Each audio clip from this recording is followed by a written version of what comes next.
thinking only of our own needs and desires. A great many books have been written about how to get ahead by climbing over someone else to get there. But getting it whatever the cost is contrary to the teachings of Scripture. The founder of the Salvation Army was not able on one occasion to attend the International Convention because of illness.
Liability. Superior Tax Relief can set you free from your tax issues. Call Superior Tax Relief to find out how you can qualify for the Fresh Start program that's now available. Don't hesitate. Call today. Call 800-696-2140. The consultation is free. The information is free. This call could save you thousands. Call 800-696-2140.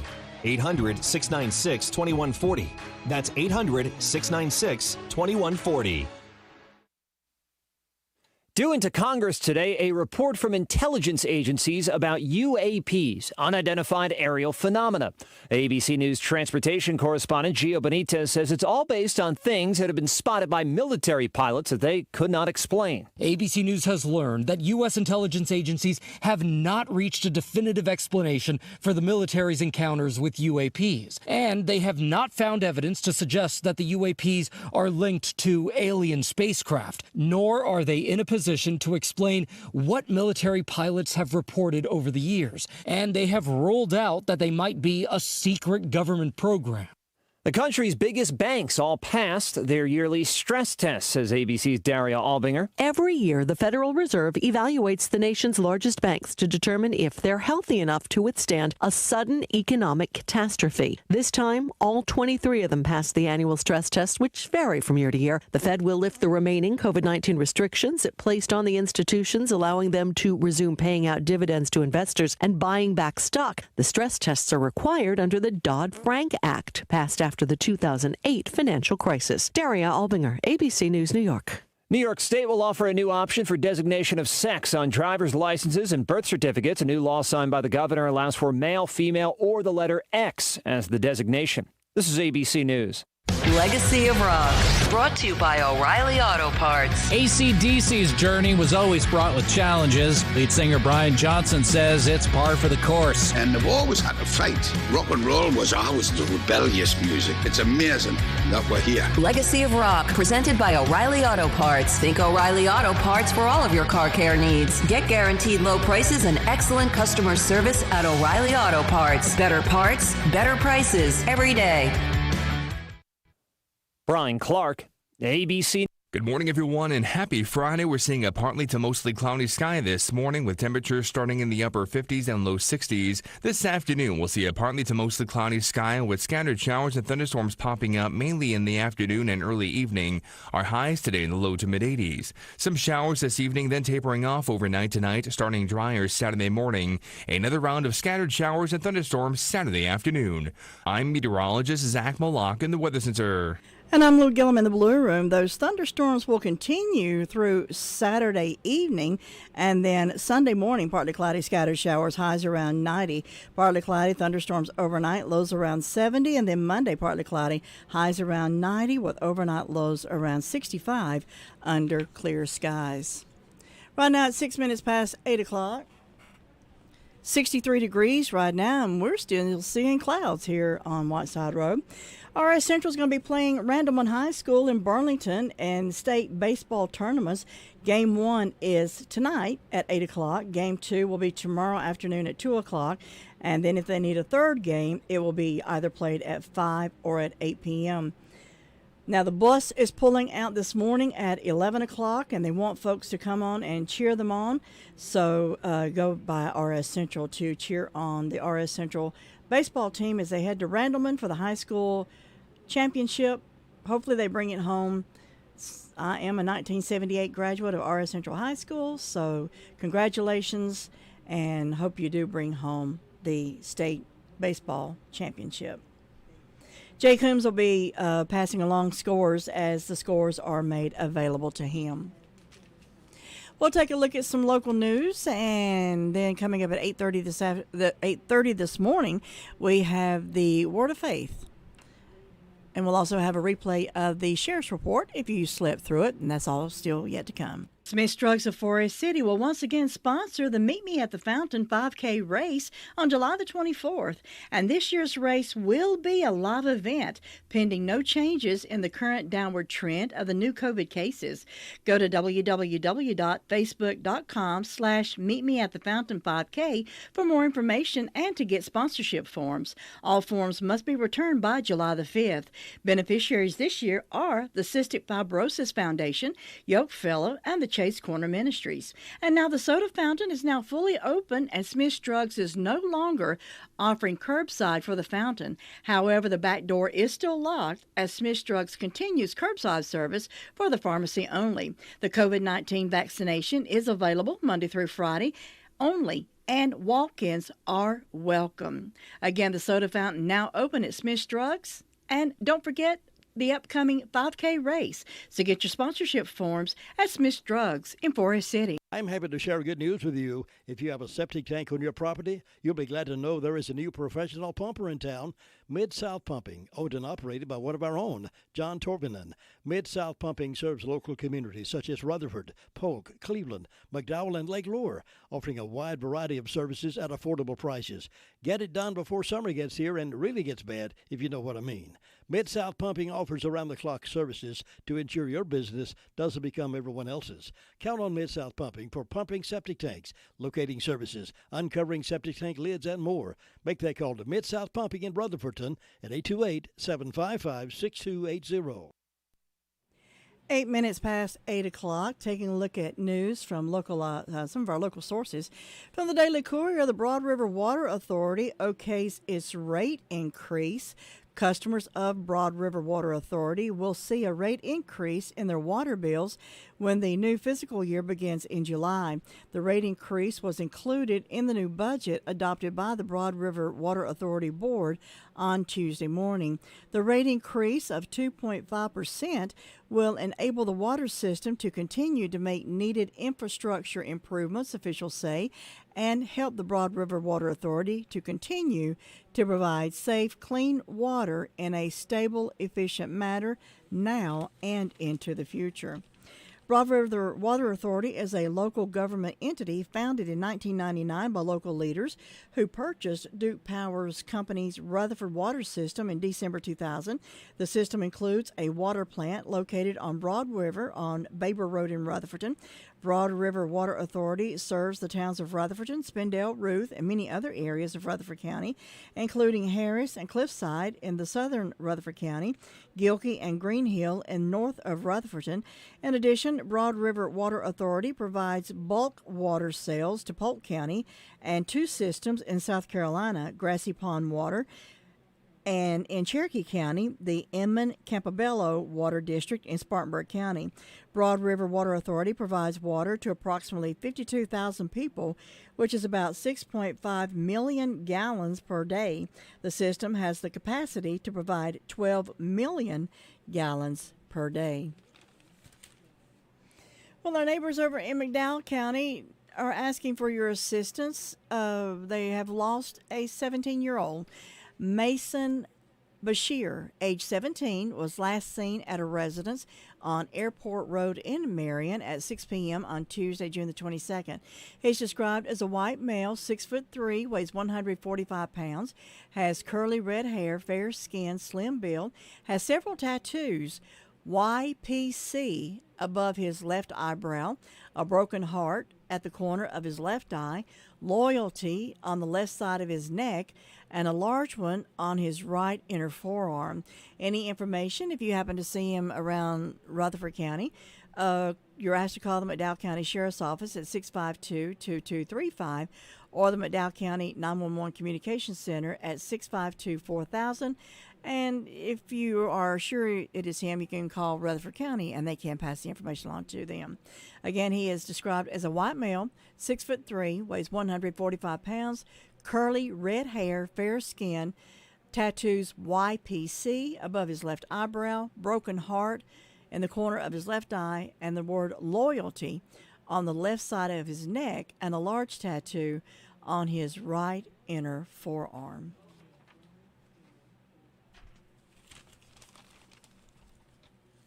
Well, a North Carolina college student is accused of killing his girlfriend and taking her body to Tennessee and asking a friend to help him dispose of it, police say.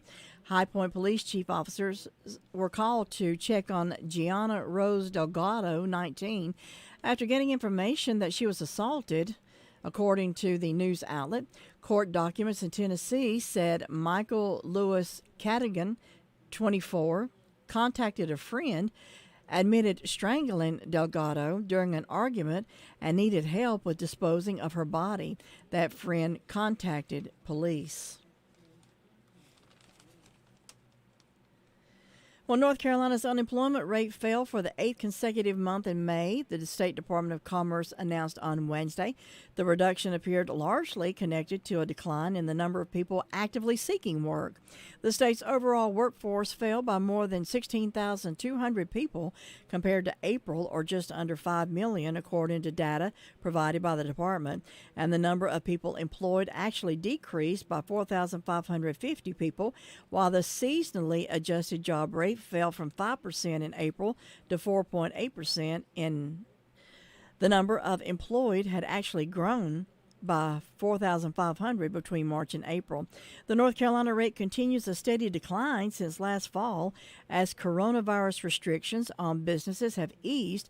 The rate had spiked to 13.5% in April and May 2020. Leisure and hospital industries showed the largest increase in employment last month at 7,600 workers, according to data. Government, a 3,100 worker decline, and construction, 1,600, were among the sectors showing the largest decreases.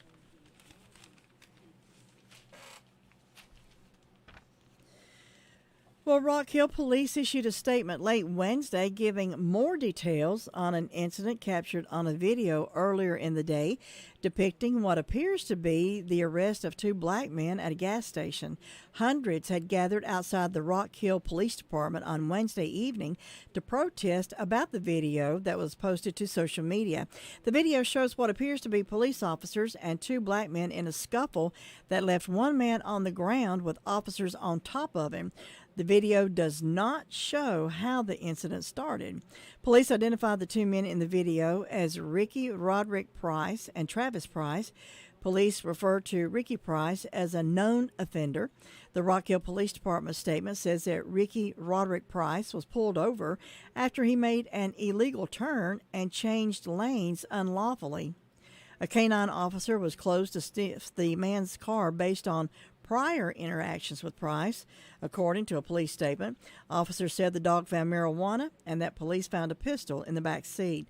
Police also say they scuffled with Ricky Price and his brother Travis Price after Travis showed up and attempted to take items that officers were removing from the car. We'll have more coming up after this, and we also have that sheriff's report right after this. For a delicious meal every day, call on Gregory's Original. Choose from their top menu of burgers, subs, grinders, pasta dishes, fresh salads, and so much more. All dishes are prepared fresh daily. Hours are Monday through Friday, 11 a.m. until 9 p.m., Saturday, noon until 9 p.m. Now at Gregory's, try the family-style meals. The dining room is now open, but curbside and takeout is still available. Enjoy lunch or dinner today with your favorite meal from Gregory's. Call 287-2171, located in the Park Lane Plaza in Rutherford's Gregory's Original. Well, you better enjoy Gregory's today and throughout the weekend, because Gregory's is going to be closing on June the 28th through July the 7th. They're going on vacation. Do you need some extra money in your pocket?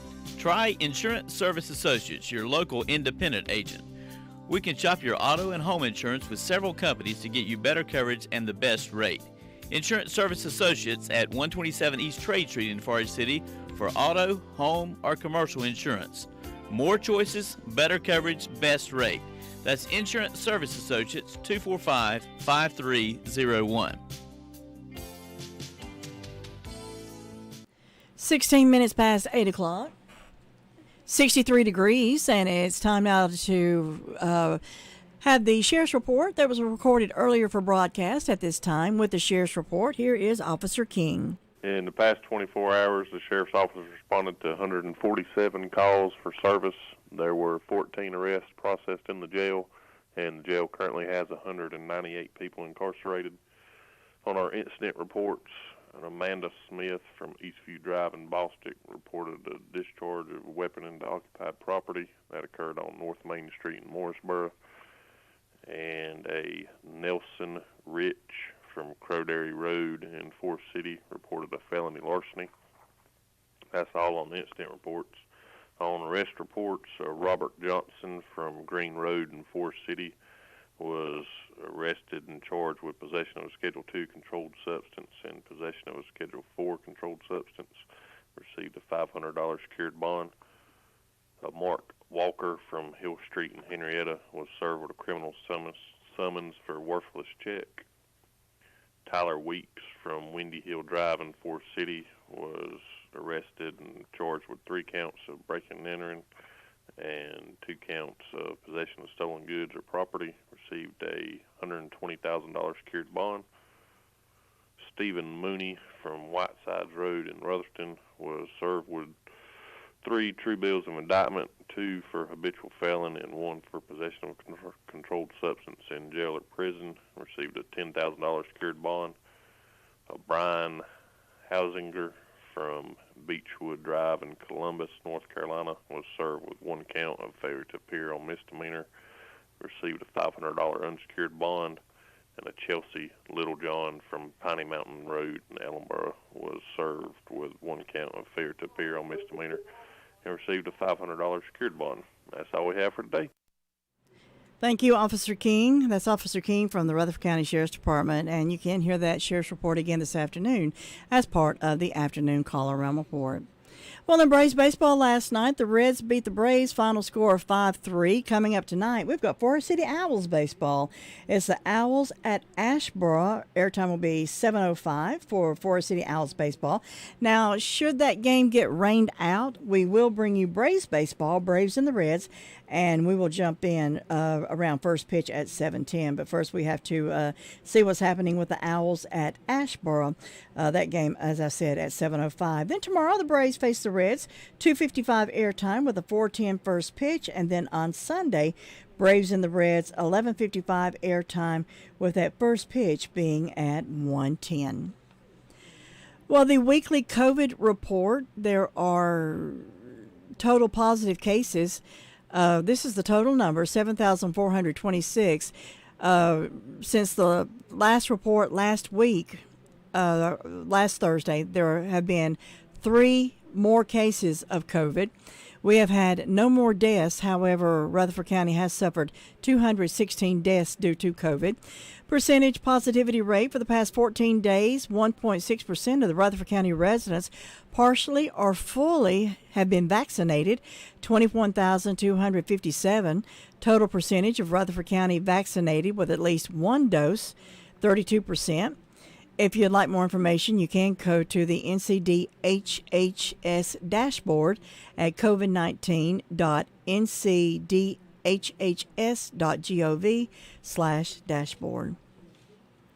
Well, a woman has pleaded guilty to stealing money again. A North Carolina woman has pleaded guilty to charges that she stole money from her employer, the 3rd time in a decade that she's been accused of embezzling funds from her job. That, according to prosecutors, the U.S. Attorney's Office in Charlotte said in a news release that Lisa Hill, 41 of Belmont, pleaded guilty Tuesday to wire fraud and making false statements for embezzling more than $570,000 from 2 companies she worked for. Hill is in federal custody while awaiting sentencing on a date not yet announced. Hill was previously convicted of stealing more than $800,000 from a 3rd company where she was employed, according to the news release. According to the news release, in 2012, she was convicted of federal wire fraud after she admitted to stealing more than $800,000 from a motorcycle company in Kings Mountain. She was ordered to serve 5 months of probation, 3 years of supervised release, and to pay more than $807,000 in restitution to the company. In July 2020, the U.S. Attorney's Office filed new charges against Hill for embezzling money from an unidentified Charlotte-based company where she worked as a controller. Court documents showed that over 6 months, and while still paying restitution for the 2012 embezzlement scheme, Hill used her access to her employer's financial system and defrauded the company by issuing herself approximately 15 company checks totaling over $22,000. Stupid much? Well, again, don't forget that RS Central is going to be playing Randleman High School in Burlington in state basketball tournaments. Game 1 will be at 8 o'clock tonight. Game 2 tomorrow at 2 o'clock. And then if they need a third game, that game will be played at 5 or at 8 p.m. The bus is pulling out today at 11 o'clock, so they want you to come by and cheer on the baseball team as they leave. And Mr. Friday Night Jay Coombs is going to be passing along scores to us as they become available to him. Well, on June 17, 2021, deputies with the Rutherford County Sheriff's Office received a complaint of possible drug activity at a location on Highway 221A in Mooresboro. Deputies were in the area when they observed a sports-style motorcycle traveling north on 221A. Deputies attempted to stop it but for a registration violation, but the vehicle continued and stopped later. Once stopping, the rider of the motorcycle, who was later identified as Justin Scott Green, got off the motorcycle and attempted to run into the store. Deputies chased Green and apprehended him before he could enter. Once deputies caught Green, Green began trying to resist by fighting deputies. Green was arrested for the traffic violations, resisting arrest, 2 counts of assault on a government official. A search of Green's incident turned up 3 pounds, 4.1 ounces of marijuana, $6,045 in U.S. currency. Also recovered in the search were 11 counterfeit pills suspected of containing fentanyl. 2 baggies of what is believed to be heroin. He was arrested and taken to the Rutherford County Detention Center. Now, he's also been charged with possession with intent to manufacture, sell, deliver Schedule 6 controlled substance, maintaining a vehicle for controlled substances, firearm by a felon, 2 counts of possession of a Schedule 1 controlled substance, possession of a Schedule 2 controlled substance, possession of a stolen motor vehicle, 2 counts of resist, obstruct, delay of a public officer, 2 counts of assault on a government official, driving while license revoked, possession of drug paraphernalia, failure to display a registration. Total of 5 pounds, 9.2 ounces of marijuana was seized, along with money. The suspected narcotics will be submitted to the North Carolina State Bureau of Investigation Crime Lab, and dependent upon examination and identification, could result in further charges. Justin Scott Green received a $95,000 secured bond. NCN Sports, I'm Josh Zach. Through the center zone for Montreal, Dano sneaks in, the pass across, they score! The Montreal Canadiens knocking off the Vegas Golden Knights last night. John Forsland with the call on NBC Sports has Arturi Lehtinen scoring a minute 39 into overtime. Carey Price stopped 37 shots, and the Habs eliminated the Knights in Game 6. Canadians, as I mentioned, have won a record 23 Stanley Cups, and defenseman Shea Weber says he won't be satisfied until they make it to 24. We got another series coming up. We got to win 4 more games, but definitely proud of everybody in that locker room right now and what we've accomplished so far, but definitely still work to be done. The Canadians will take on the winner of tonight's Game 7 between the defending Stanley Cup champion Lightning and New York Islanders. The decisive contest at 8 tonight from Tampa. Off to the NBA playoffs, where the Clippers avoided falling into an 0-3 hole in the Western Conference Finals. Paul George had 27 points and a 106-92 win over the Suns. Game 4 is Saturday in L.A. Tonight it'll be Game 2 of the Eastern Conference Finals between Atlanta and Milwaukee. The Hawks lead the series 1-0. NC State and Vanderbilt are set to meet again this afternoon in the College World Series. Coach Elliot Avent talked about this week's preparations and who he's thinking about starting on the mound. Practice is very short. We get the swings in and takes the ground balls, and we go home. But I'm quite certain we're going to go with Matt Willison. We haven't changed anything in about 3 months, so we're not going to change now. The Wolfpack are 1 win away from reaching the best-of-3 final. First pitch scheduled for 2. Last night, Ivan Melendez hit a tie-breaking single in the 8th inning to help Texas eliminate Virginia 6-2 in a weather-delayed game that ended early this morning. Tonight, the number 2 national seed Longhorns will go against Mississippi State in their 3rd straight elimination game. This is NCN Sports. This is for those who always show they care, who told their kids everyone 12 and older is eligible for a COVID vaccine. Those who explained to their cousins that vaccines prevent nearly 100% of hospitalizations and deaths from COVID-19. This is for the ones protecting those they love. Thank you. We can do this. Find vaccines near you at vaccines.gov, paid for by the U.S. Department of Health and Human Services. The COVID-19 pandemic has left hundreds of thousands of our neighbors on the ropes, some trying to battle back without access to affordable health insurance. That's no way for North Carolina to win. Let's get our state back on its feet, providing more health insurance options and access to health care. Covering the uninsured means better health insurance value for all of us. Go to care4carolina.com to help close the coverage gap now. That's care4carolina.com. Care for Carolina, expanding access, enhancing prosperity. Swing and a miss. Ball game. Another no-hitter in Major League Baseball. 4 Cubs pitchers combined to no-hit the Dodgers in a 4-0 win. It is the first combined no-hitter in franchise history. Zach Davies went the first 6 innings. The World Series, I think something like that probably tops it, but, even though it wasn't a solo, it was a combined effort. Just being part of history and something like that is fun. After Davies, Ryan Tepera, Andrew Chafin, and Craig Kimbrell each threw 1 inning. Javi Baez and Wilson Contreras each hit home runs. LA's Walker Buehler took his first loss.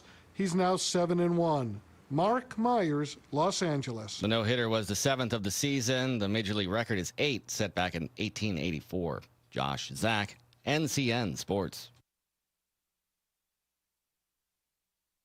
Good morning, everyone, and happy Friday. We're seeing a partly to mostly cloudy sky this morning with temperatures starting in the upper 50s and low 60s. This afternoon, we'll see a partly to mostly cloudy sky with scattered showers and thunderstorms popping up mainly in the afternoon and early evening. Our highs today in the low to mid 80s. Some showers this evening, then tapering off overnight tonight, starting drier Saturday morning. Another round of scattered showers and thunderstorms Saturday afternoon. I'm meteorologist Zach Moloch in the Weather Center. 64 degrees, partly cloudy skies at WCAB, 29 minutes past 8 o'clock. It's time now for the Word of Faith program. With this morning's program is Ray Nino. Good morning. My name is Ray Nino. I'm from Word of Faith, and I'm very, very, very excited to be here today. I'm going to share a message that's actually, it's a lot about what happened in my life recently. But the message is when obstacles or hardships or tribulation are before you, are you looking for the way of the Lord or just trying to find a way around the obstacles?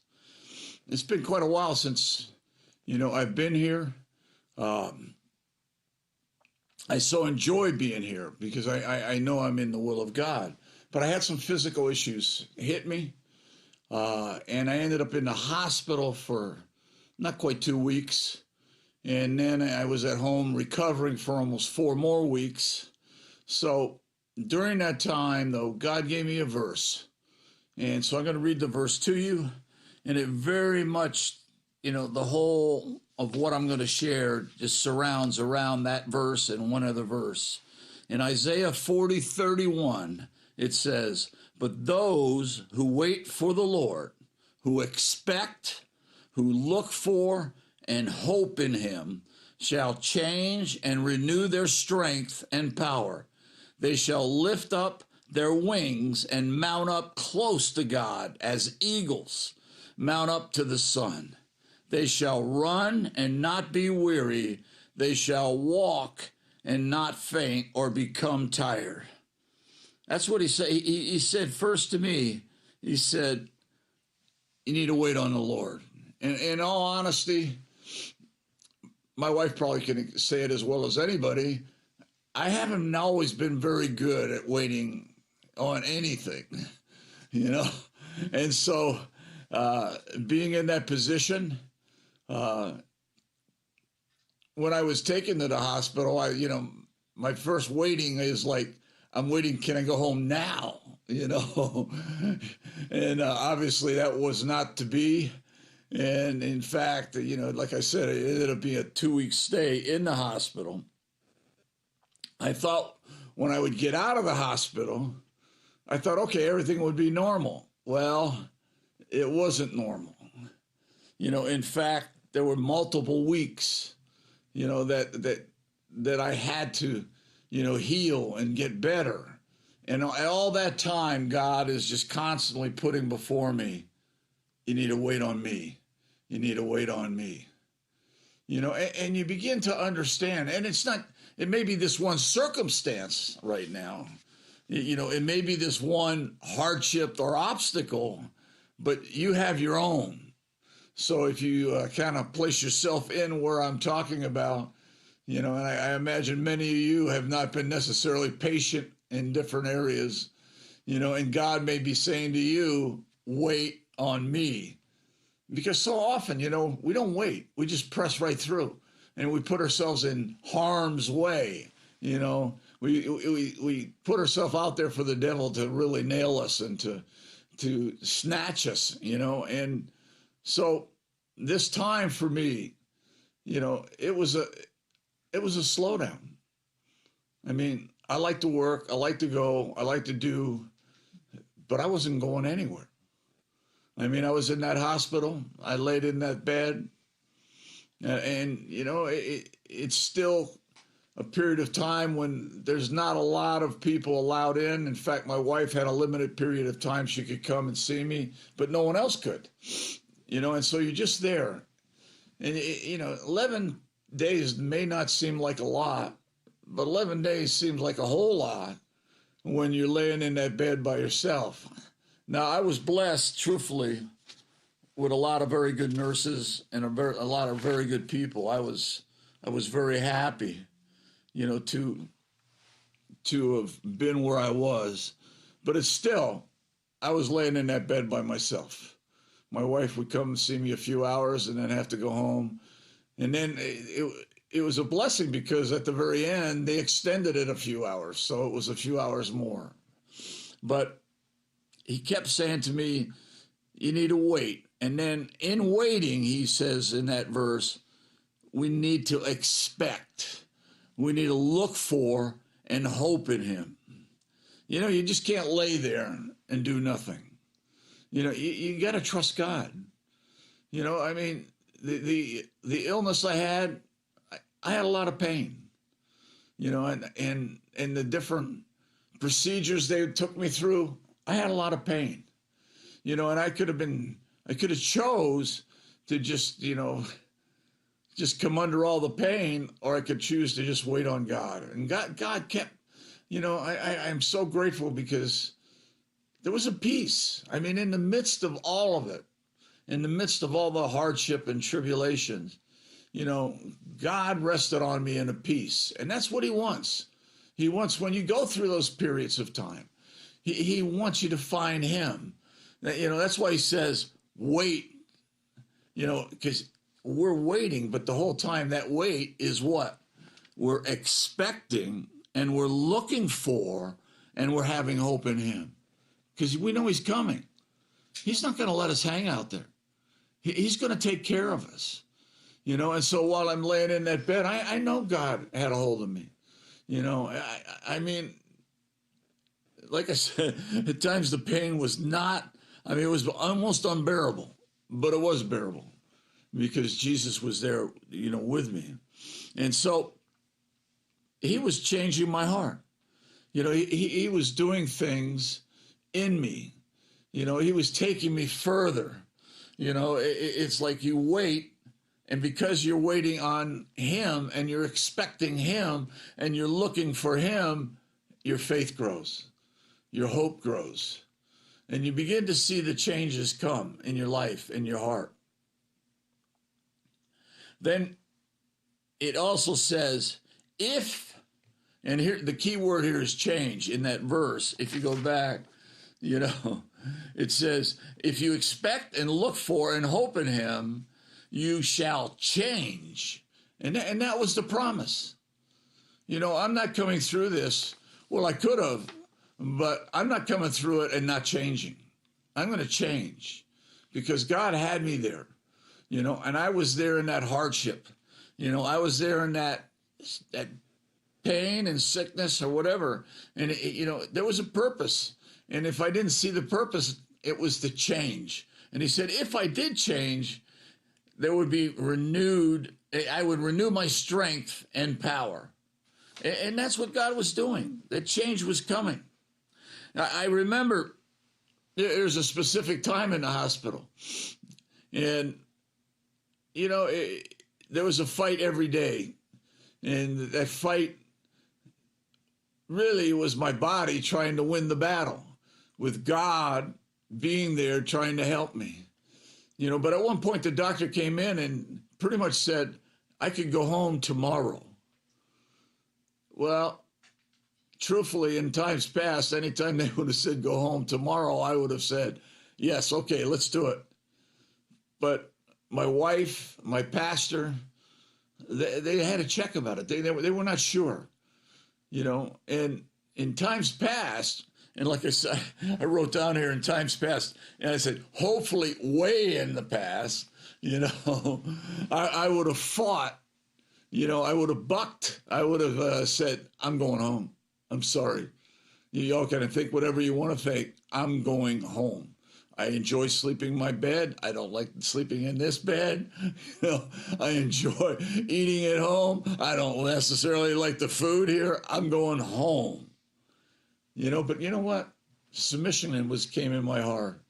And I felt that humbleness and just saying, okay, God, I'm going to listen to the counsel of God and my wife and my pastor.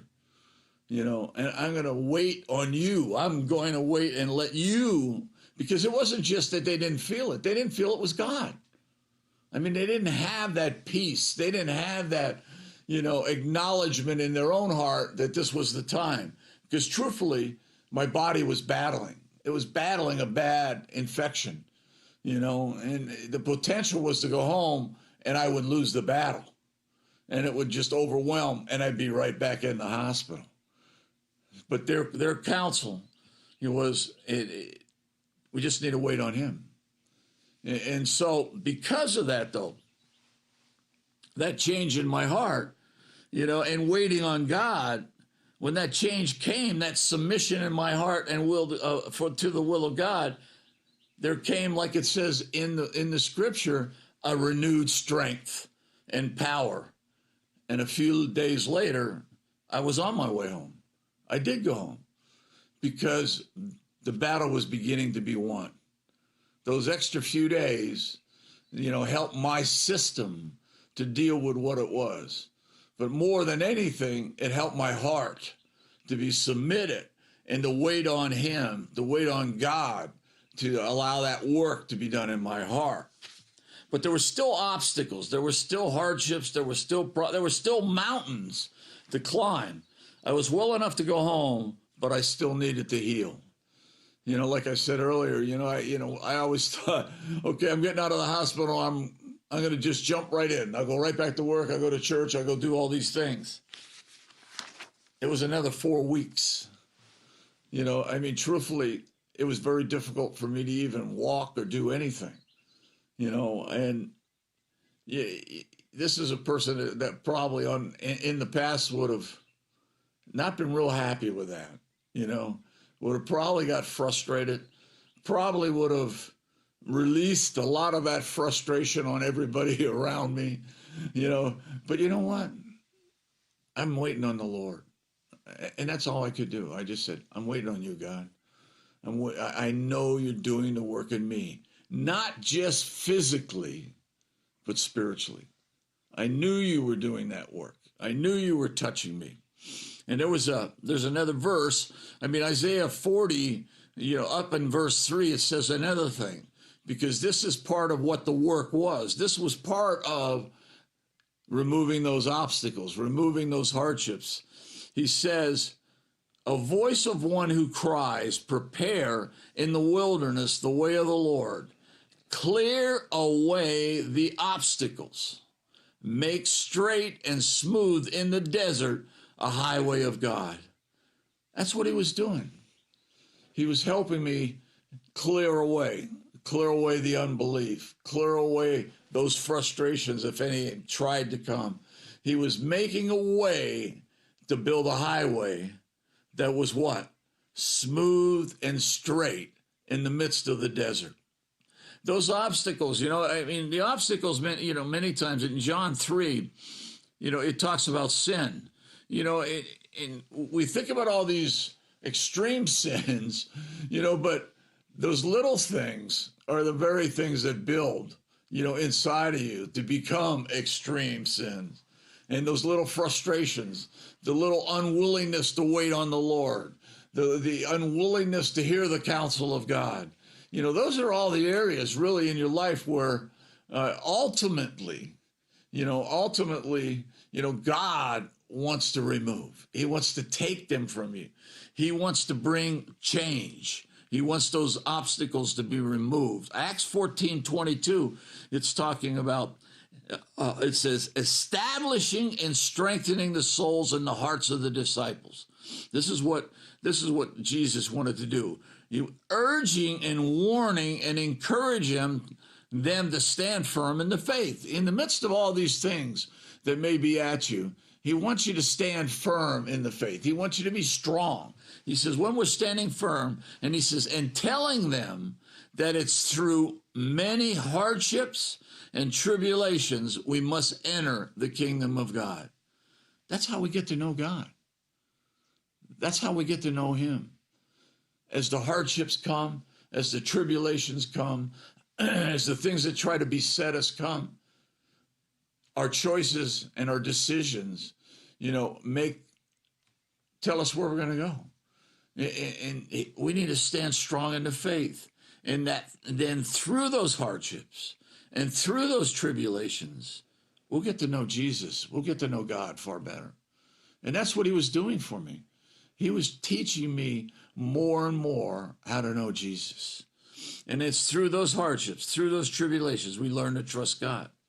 And removing those things, removing all that obstacles, that's a choice. That's a free choice that he's giving us. He doesn't force us through it, but he gives us that choice. In Hebrews 12:1, it says, therefore then, since we're surrounded by so great a cloud of witnesses who have borne testimony to the truth.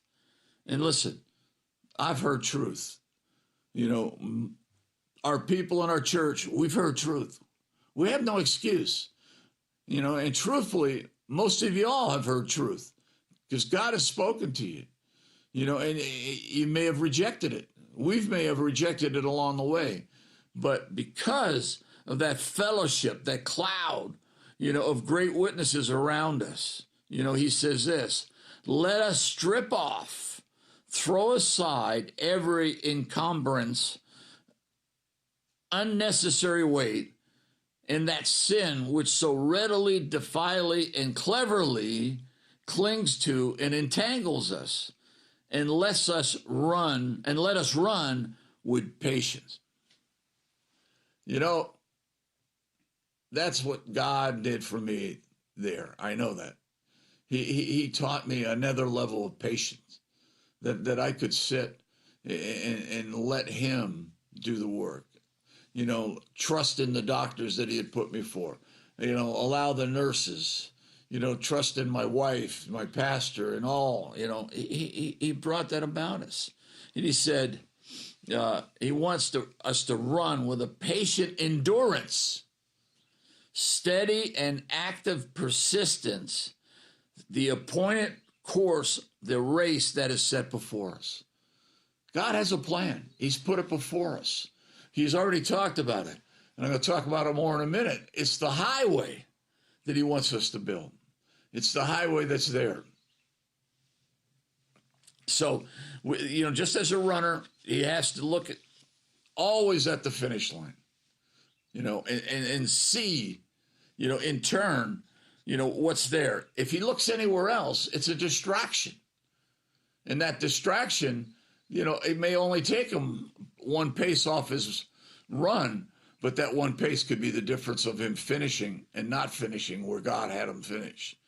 So we need to keep that whole look. We need to be pointed toward the course and be steady and active, just looking at it, moving toward it, allowing God, to do the very work, that he has.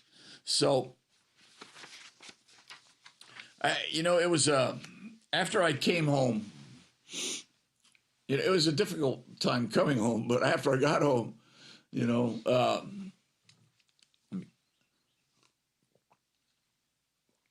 I got home on a Wednesday and we had a fellowship.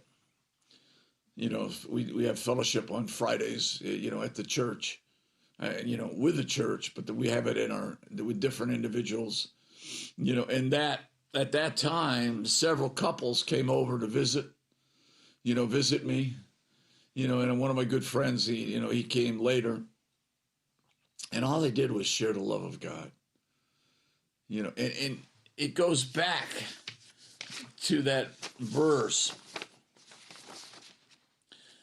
He says in Hebrews, he says, therefore, since we're surrounded by so great a cloud of witnesses who have borne testimony to the truth.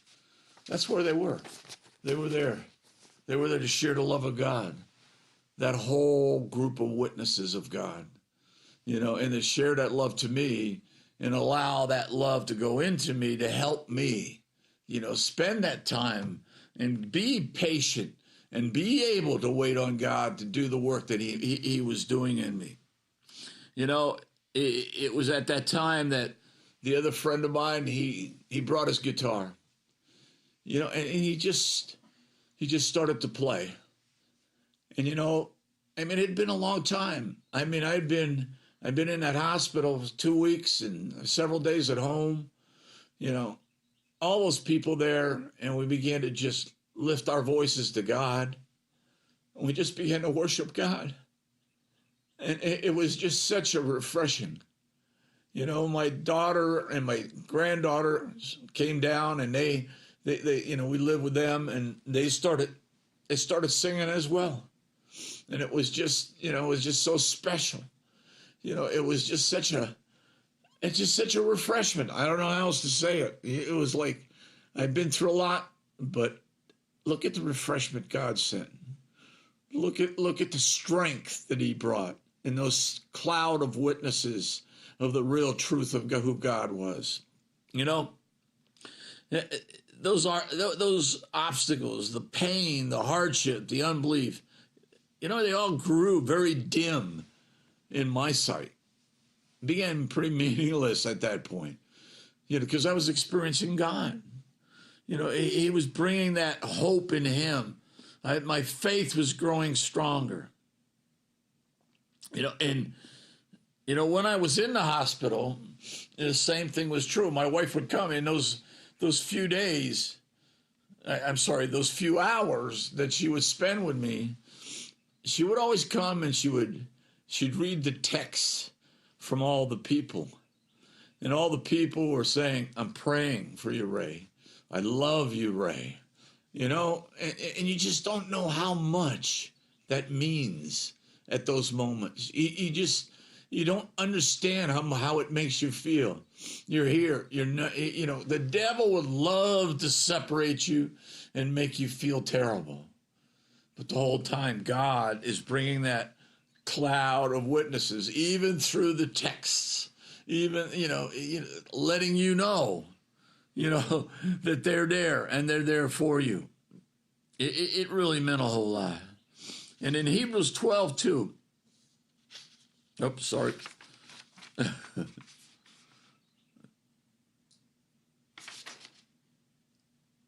me find myself here in a second. But we need to remember, that the wilderness that's there, where he had said that we had to make that highway in the wilderness. Well, the wilderness is described in the Bible, the wilderness is an uncultivated area. These are areas of our lives where really in truth we've not walked. We've not understood how to walk. And God was saying, in that wilderness, make straight and smooth. The wilderness, if you think about it, is all you can think is it's rough. It's nothing about it is straight. Nothing about it is smooth. But that was the requirement. Why? Because when we walk straight and smooth in the midst of it, and the only way to walk straight and smooth is to walk with Jesus, to allow him in your life, to allow him to be doing the work. And when you do, you're building that highway in the midst of that uncultivated area of your life, so that you can know what the next time you have to walk that wilderness, you've been there before. You know the way, and that there's a highway there, the highway that leads to God, that's smooth and straight because you built it. Just as he requested, he says, build that highway. Well, you built that highway. How? Through that submission, through waiting on him, through hearing his voice, from doing what, that he wanted you to do. The children of Israel, they were forced to spend that time also in the wilderness so that God could prove their hearts to bring them to a place of humility before him as well. I mean, that's what God does. I mean, why were they out there? Because he wanted them to spend 40 years to walk 11 days? No, they were out there to get a work of God done because he was taking them to the promised land. And sadly, not very many, in fact, only 2 ever found that place of the promised land because they were not able to overcome those hardships and those obstacles that were in their lives. Those things slayed them on a daily basis. They weren't happy with the manna he brought. They weren't happy that, in the clothes he brought them. They constantly, mumbled and murmured amongst themselves. But the whole time God was doing the work. He wanted them, like he wants us, to build that path, to build that highway through that uncultivated area, and build a highway to God so that they could rejoice in God. It's like sitting in my room that night with all those people singing. That was the highway. The highway bringing me to that place of Jesus is there, Deuteronomy 8:2-4 says, you shall earnestly remember all the way which the Lord your God led you in those 40 years in the wilderness, to humble you and to prove to you, to know what was in your mind and heart, whether you would keep his commandments or not. And he humbled you and allowed you to hunger and fed you manna, which you did not know, nor did your fathers know, that you might make you recognize and personally know that man does not live by bread alone, but man lives by every word that proceeds out of the mouth of God. God was trying to bring them to that place. He wanted them to understand, he was providing for them. It was his provision, that they were being able to be sustained. He was helping them build that highway through those uncultivated areas of their lives. And Isaiah 35:8 talks about the highway. It says, a highway will be there in the desert or wilderness. It'll be a roadway, and it'll be called the Holy Way. It's a holy way when you walk there. That is the smooth and the straight. He's bringing you in to walk in the holiness of God. The true holiness of God in your life, to get the obstacles out, not to walk around them, not to figure out how to hide them and push them down. He's trying to get you to deal with the obstacles so they will no longer have any place in your life. And he says, and it'll be a holy way. The unclean will not travel on it, but it will be for those who walk on the way, the redeemed, and fools will not wander on it. That's what God wants. He wants us to do those, he wants us to walk that highway. He wants us to walk in holiness. He wants us to have the white robes of righteousness before him. He wants us again, and I can't say it enough, to remove the obstacles in our lives, to get rid of them. He says, I want to run. I want you to run and not be weary. To walk and not faint or become tired. I was not really able to walk in the hospital, so it was very difficult. I had to have I had to have a walker. And even then, just getting there was a whole chore. But each day, as I waited on him, and as I grew stronger and stronger in him, I could walk more. When I went home, there wasn't a whole lot of walking going on then. I knew that it was a major victory to get from the bathroom to the kitchen, but each time it was a little more. And the more I waited on him, I was not growing. I was not becoming weary. I was walking and I was not fainting. And I wasn't getting tired. I mean, God was strengthening me. He was building me up. He was doing the work. Finally, I started to walk outside. My granddaughters would walk with me, outside. Then I went to church. 4 weeks later, I finally went to church. Something broke that night when I went to church. I walked in the door and all I felt was the love of God. People greeting me, saying, we're glad that you're here. And we're excited that you're here. But I want to bring back again to you, you need to remove those obstacles. You need to make straight and smooth in the desert a highway for God. It's a highway for you. He says, you will run and not be weary. You'll walk and not faint or become tired. And we're not talking about physical walking here. We're talking about being able to stand in the midst of the hardships and the tribulation that comes your way. Because why? God brought that strength to you. He says, so in leaving here and leaving you right here, what I want to also say is, if you'll walk and not be weary and walk and not faint and become tired, you'll finally, if you do all these things, you'll finally be able to say, I can run through a troop and I can leap over a wall. Hallelujah. That's my prayer and desire for me. And it's for you too. Thank you for being here today. Come see us Monday, Wednesdays, and Fridays, at 8:30. And visit our website and see much more of our friends. Thank you. WCAB News.